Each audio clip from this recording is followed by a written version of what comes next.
Shami's kitchen. ഇന്ന് നമ്മൾ കാണുന്നത് ഹൈദരാബാദി ചിക്കൻ കറി എങ്ങനെ ഉണ്ടാക്കാമെന്നാണ്. അതിനായി നമുക്ക് ആദ്യം ഒരു പേസ്റ്റ് തയ്യാറാക്കണം. ഒരു മിക്സിയുടെ ജാറെടുത്ത് അതിലേക്ക് 10-15 അല്ലി വെളുത്തുള്ളി, 3 വലിയ കഷ്ണം ഇഞ്ചി, 8 മുതൽ 10 വരെ പച്ചമുളക്, 2 സവോള കട്ട് ചെയ്തത്, ഒരു പിടി മല്ലിയില, ഒരു പിടി പുതിനയില.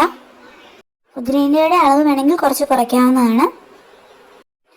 ഇത്രയും ചേർത്ത് കുറച്ച് വെള്ളം കൂടി ഒഴിച്ച് നല്ലതുപോലെ ഒന്ന് അരച്ചെടുക്കണം. അതിനുശേഷം അരപ്പ് ഒരു പാത്രത്തിലേക്ക് ഒഴിച്ച് അതിലേക്ക് കുറച്ച് മഞ്ഞൾപ്പൊടി, കുരുമുളക് പൊടി, ഉപ്പ് കൂടി ചേർത്ത് പുരട്ടി വെച്ചിരുന്ന ചിക്കൻ ചേർക്കുക.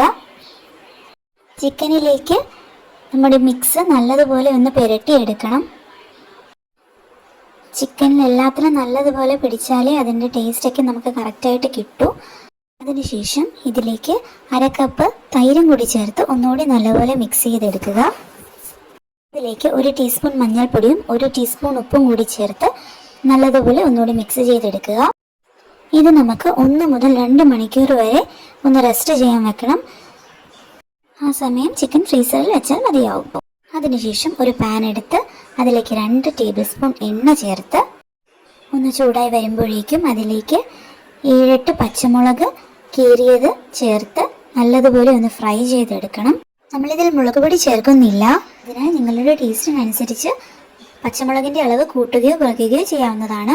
മുളകൊന്ന് ഫ്രൈ ആയി വരുമ്പോഴേക്കും അതിലേക്ക് 1 ടീസ്പൂൺ മഞ്ഞൾപ്പൊടിയും 1/2 ടീസ്പൂൺ മല്ലിപ്പൊടിയും ചേർത്ത് പച്ചമണം മാറുന്നത് വരെ ഒന്ന് ഇളക്കിയെടുക്കുക.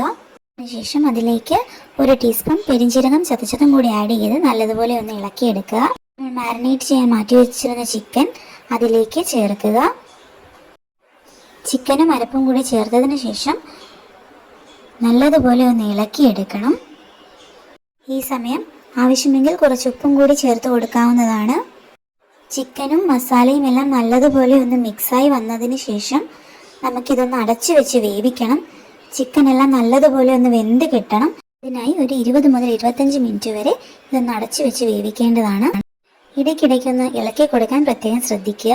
കറിയൊക്കെ ഒന്ന് തിളച്ച് വന്ന് ചിക്കനൊക്കെ ഒരു പാതി വേവാകുമ്പോഴേക്കും അതിലേക്ക് ഒരു 2 ടീസ്പൂൺ ഗരം മസാലയും 1 ടീസ്പൂൺ കുരുമുളക് പൊടിയും ചേർത്ത് നല്ലതുപോലെ ഒന്നുകൂടി മിക്സ് ചെയ്തെടുക്കുക. അതിനുശേഷം ഒന്നുകൂടി അടച്ചു വെച്ച് വേവിച്ചു കഴിഞ്ഞാൽ നമ്മുടെ കറി റെഡിയായി കഴിഞ്ഞു.